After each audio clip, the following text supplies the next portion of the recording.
I'm actually from England and Scotland. I've lived most of my life over there. And I remember a couple of you guys had the strange connotation that British people had bad teeth for some reason. Yeah. Yeah. Okay.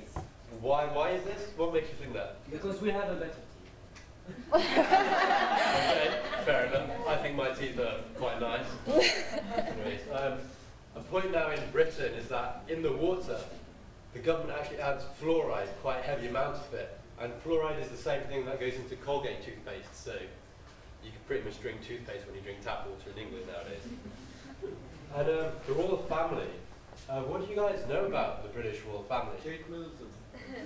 Right, Will and Kate, the royal wedding. How many of you guys actually saw the royal wedding? Yeah.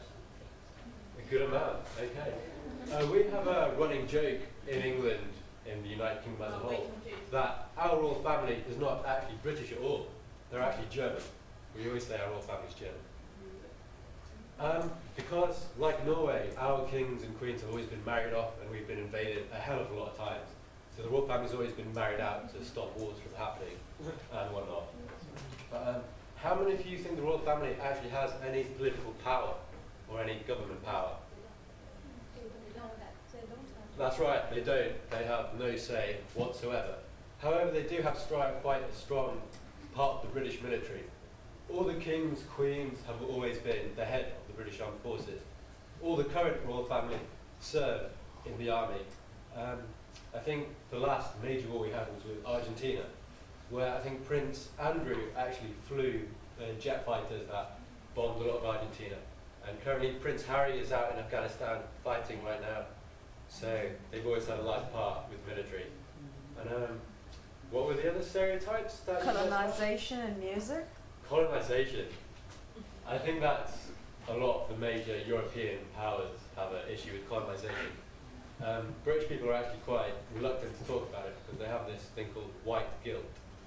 So we don't really like to talk about ourselves as a big global colonization power anymore.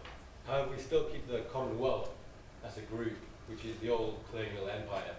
So we have the Commonwealth Games every so often, where these old powers meet together and have a powwow, play a couple of sports. England usually loses them pretty badly.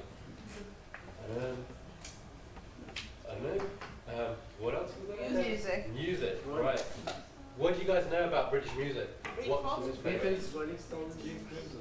Rolling Stones is American, wasn't it? But they are influenced by the British one.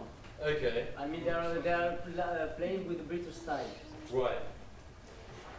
Anything else? Any actual British? Oasis. Iron Maiden. Beatles. The Streets. Pink Floyd.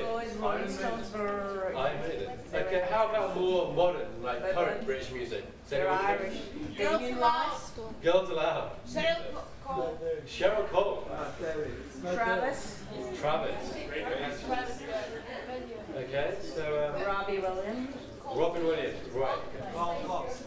Carl Cox. Yeah, okay. You kind of all described a lot of Britpop at the moment.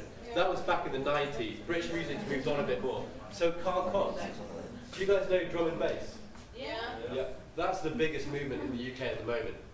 So a lot of the British DJs are now into drum and bass. Most of the time you'll hear on the radio is drum and bass music.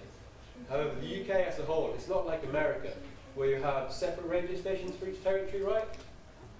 In the UK, you have just major ones, a few major ones that play throughout the UK. So everyone listens to basically the same music in the UK.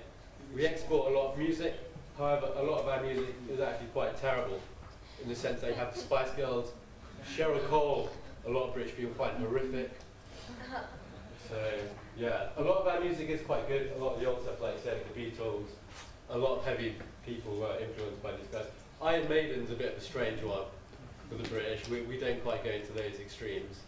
But the more modern music tends to be a lot more dancey, Britpop, and drum and bass.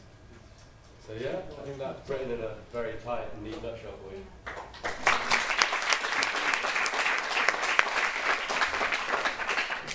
Katie.